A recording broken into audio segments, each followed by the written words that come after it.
Welcome to Mindful Moments. Nourish your mind on the go. This audio uses AI narration to present our original book analysis. Oh, cool. We are diving deep today into Xenocide. Okay.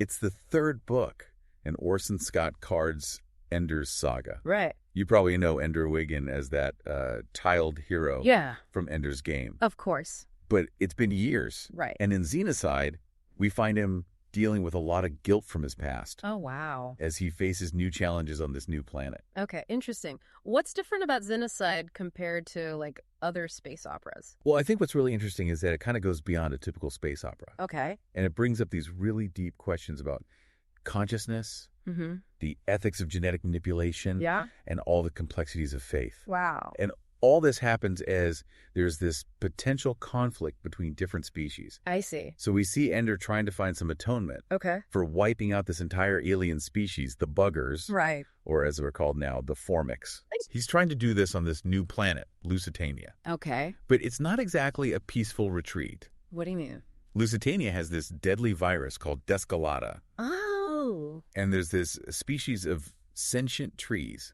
What? Called picaninos. Trees that can think. That's wild. Yeah. And the picaninos and how they connect to this Descolata virus. Yeah. They really kind of challenge how we think about intelligence. Okay. And how things evolve. Card even suggests that they might be the result of some genetic engineering by a civilization that's long gone. Huh. So it makes you wonder if our definition of intelligent life is even accurate? Right. Like, what if intelligence can develop in ways that are totally different from what we know? Exactly. And then we have Jane. Oh, yeah. What about Jane? She's this sentient computer program that lives within the Ansible network. Right. The Ansible. That's the device that lets you communicate instantly across huge distances, right? Exactly. And that's how Jane exists. Yeah.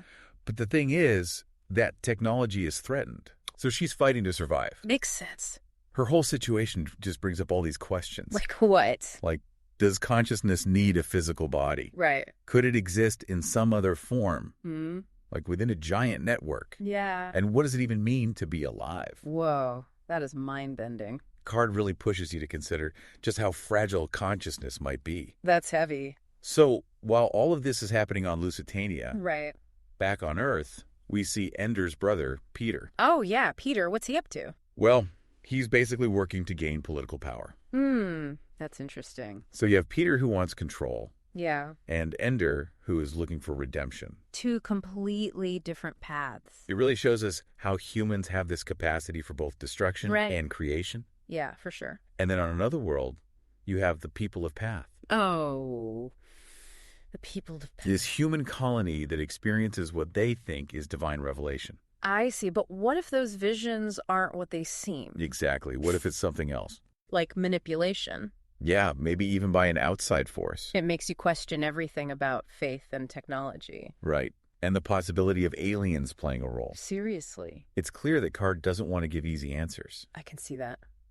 He shows us these characters. They have very strong beliefs. Yeah. But also a lot of doubt. And he makes us think about what faith means in this universe, where science keeps changing what we thought was possible. So true. So this whole idea of challenging what you believe. Yeah. It really comes to a head with Ender. Right. I mean, he goes to Lusitania hoping for some peace, you know? Yeah. Wants to atone for the things he did.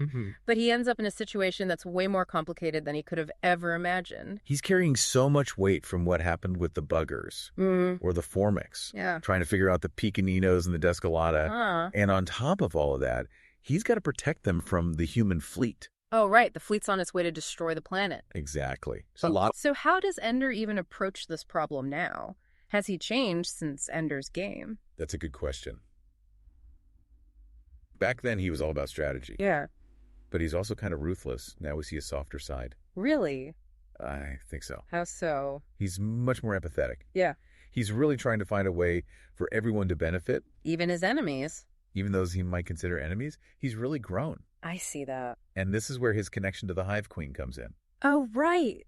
He brought a queen's egg with him to Lusitania. Yep, and now she's communicating with him. Wow, what are they talking about? She's trying to understand humans, like what makes us tick. That's pretty crucial. Ender needs to see things from a totally different point of view. Right. He needs to understand that the formics, they weren't evil. Just a different species with a different perspective. Driven by instinct and their own way of seeing the universe. Which was totally different from how humans see things. Completely different. Yeah. And through his connection with the Hive Queen, Ender starts to suspect that the Descolada... What about it? It might not be a naturally occurring virus. Okay. Maybe it's a weapon. A weapon. Whoa! Designed by who knows who? Maybe to target humans? That changes everything. It really does. Suddenly the stakes are so much higher. Yeah, if it's a weapon, who created it and why? Right. Those are the questions Ender has to figure out. And he's got to make some really tough choices. For sure. But he's not alone, is he? His sister, Valentine, goes to Lusitania, too. That's right. Valentine brings this whole other perspective. As a historian and a diplomat. Exactly. She's thinking about the human side of things. Okay. Trying to work through all the political stuff. Which Ender might miss. I think you're right. They're both brilliant, but they have totally different ways of approaching problems. Yeah, Ender's intuitive. He takes risks. And Valentine. She's more cautious, the analytical one. So it's through that collaboration and their willingness to, challenge each other that they start to uncover the truth.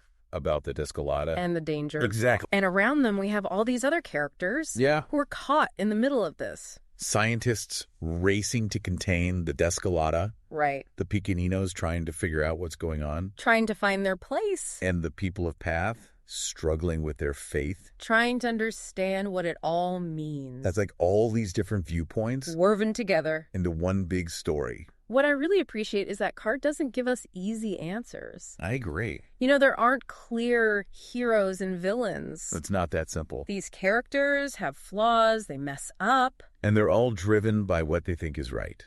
Even if it clashes with everyone else. That's what makes it so real. Exactly. Like it's a reflection of our world. Trying to understand each other. Finding our place. When everything feels kind of chaotic. It makes you wonder. What about... Can we as humans handle all of this? The vastness. The complexity. Especially when we encounter something so different from us. Or someone. I bet some listeners are wondering, why should I care about all this stuff? Right. Aliens, viruses, sentient trees. What's it got to do with me? Exactly. But that's the thing. Xenocide. It's really about us. Okay. It's about choices we make. The things we believe in. Yeah. And how we impact the world around us.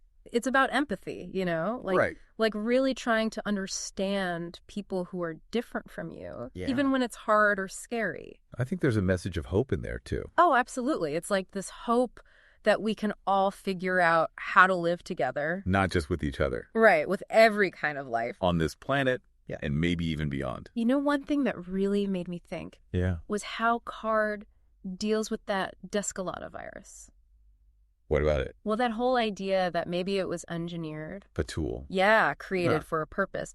It brings up so many questions about ethics and genetic manipulation. Like, where do we draw the line? Exactly. And what about the consequences we don't even see coming? And the responsibility that comes with knowledge. It's like a warning sign. Right. But it's also a call to action. I like that. We have the power to decide what the future looks like. Compassion over fear. Yeah. Understanding over ignorance. Working together instead of fighting. Exactly. There's no denying Xenocide is a challenging book. But it stays with you. Long after you're done reading. It makes you think. Question everything. And in the end, I think it gives you a deeper understanding of what it means to be human. In this crazy universe. And all its complexity. If you're ready for that challenge. To expand your understanding. Then you should definitely check out Xenocide. You can find a link to buy the book down in the show notes. And hey, while you're there, subscribe to the channel. For more deep dives. Into all sorts of thought-provoking stuff. Books, articles, ideas. We cover it all.